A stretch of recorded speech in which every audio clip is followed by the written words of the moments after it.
If you've ever typed "write me a blog" into ChatGPT and got disappointed, it's not because it's bad, but because you skipped 80% of what actually makes it work.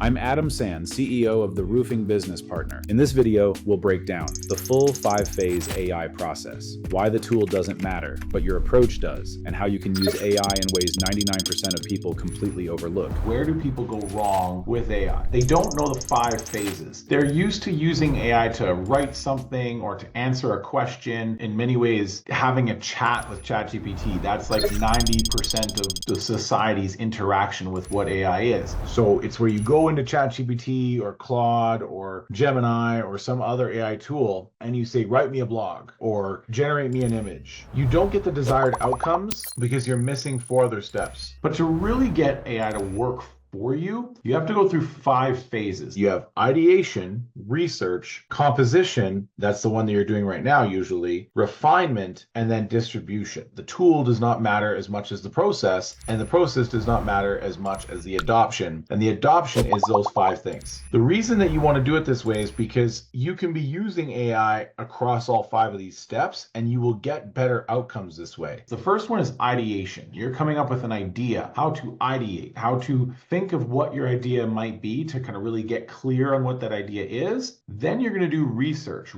around that idea. So you then say, I want to figure out how to do something like that. When you do your research, then you can start to put together how you're actually going to approach the composition step a lot better. Then you get into composition. This is the part that everybody is very familiar with. ChatGPT, write me a this, edit my this, look at my this and edit that.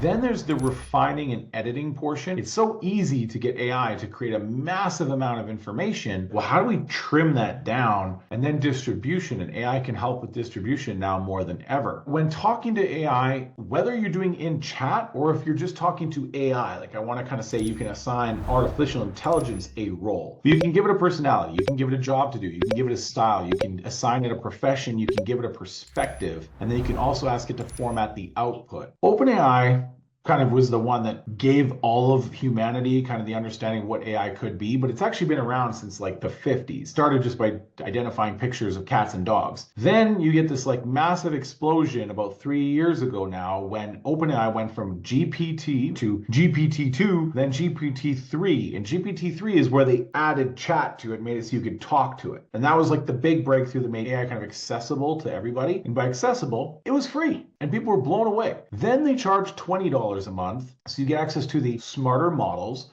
or larger context windows, kind of multimodal things. So you could send it pictures, or you could get it to output graphs, or you can make it generate videos.